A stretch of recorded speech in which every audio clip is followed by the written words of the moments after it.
Life in the Inca Empire was centered around family, farming, and occasional celebrations. Families were very important, and even distant relatives were considered close. They belonged to groups called elis, which were like extended families. These elis owned land together and worked on it to support themselves. The Incas believed they all came from the same ancestor and respected their ancestors through rituals. The Incas used the elu system to govern their empire. They also introduced some changes, like creating a new aristocratic class and making warriors loyal to the Inca ruler rather than their elu leader. They also emphasized worshiping their own gods, especially the sun god Inti. The Incas kept detailed records of their people using quipu devices made of knotted strings. These records helped them organize their society, including who would work in mines, fields, or the army. Some of these changes may have contributed to the downfall of the Inca Empire when Europeans invaded. Many people felt disconnected from their leaders and preferred the close-knit community of the traditional elu system. And in the Inca Empire, births, marriages, and funerals were significant events that reinforced cultural practices and community ties. Birth rates and infant mortality were high, and families typically had 5 members. There was no birth control, and children were welcome to help with family work. Pregnant women continued their agricultural duties, giving birth without a midwife's help. Babies were carried in portable cradles while their mothers worked. Once weaned, a feast called Rutushikoi was held where the baby was named and given gifts. Parents taught their children everything since there were no schools or writing system, and children were expected to help as soon as they could walk. Noble children in Cusco received formal instruction in religion, history, quipu, and warfare. Some girls were chosen to be priestesses and trained in religion, weaving, and preparing chicha beer for feasts. And puberty was a significant milestone. Girls had a feast, received gifts, and were given an adult name by their most senior uncle. Boys underwent communal rites of passage, including races and sacrifices, and had their ears pierced for ear spools of Inca rank. They also received a new adult name. There were no surnames, and first names were often descriptive, like Condor or Jaguar. Elite children had additional names and titles based on their rank and achievements. Marriage was the next major event, usually occurring in the teens. A male wasn't considered an adult until he married. Remaining single was not economically feasible, and divorce was rare. The choice of partner was mostly up to the individuals, with input from their parents. A girl's father accepted coca leaves from the boy to seal the deal. Weddings were often group events for all couples in an elu that year. Trial marriages allowed couples to live together briefly before committing fully, with no stigma if they didn't work out. After the wedding, the bride moved to her partner's family area, working the land he inherited.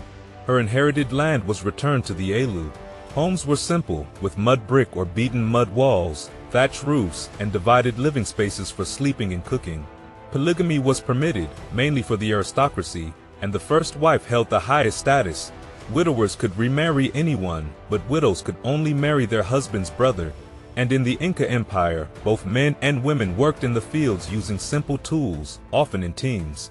They also raised livestock, fished, and hunted, depending on where they lived. Men might be called for labor duties, like building roads or working on state farms, or for military service. When men were away, neighbors helped to keep the family farm running. Women were responsible for preparing meals, caring for children, and tasks like cleaning and weaving. They made clothes from camelid wool, usually one set per family member. Men wore trousers, sleeveless shirts, and woolen capes if needed. Women wore long-belted tunics and yakulas. If footwear was worn, it was leather and woolen cord sandals. Both men and women also made pottery. Meals, usually in the morning and evening, were a highlight of the day. The common fuels for cooking were wood or llama dung. The diet was mostly vegetarian, with meat reserved for special occasions. Coastal communities had access to seafood. Staples included quinoa porridge, maize, and potatoes, with wild fruits like sour cherries and pineapples. Popcorn was a special treat. Both men and women participated in public religious ceremonies and festivals tied to the agricultural calendar. Drinking chicha beer was a highlight of these events.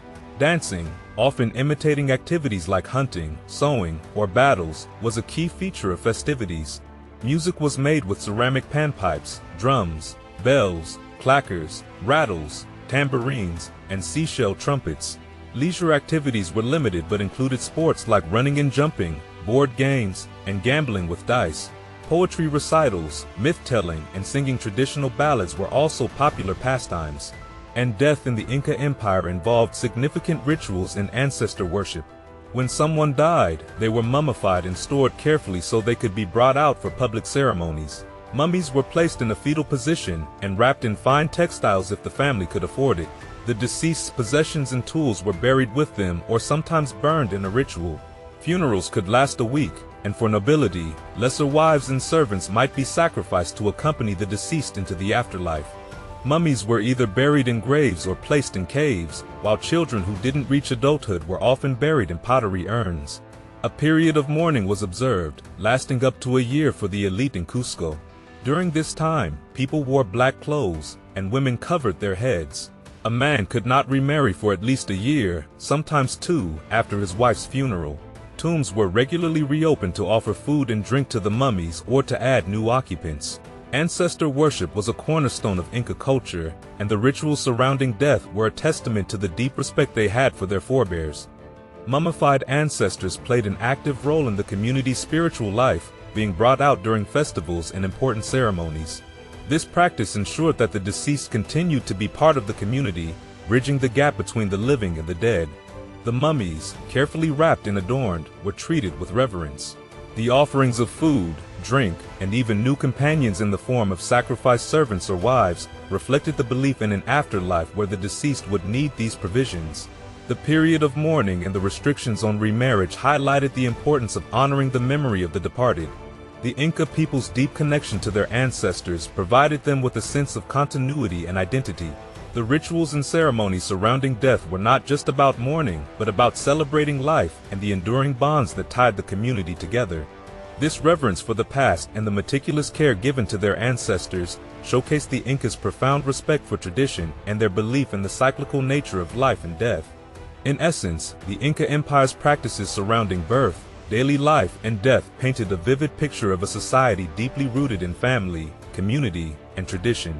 These customs, while complex, were integral to the fabric of Inca life, ensuring that each individual, from birth to death, was an essential part of the greater whole.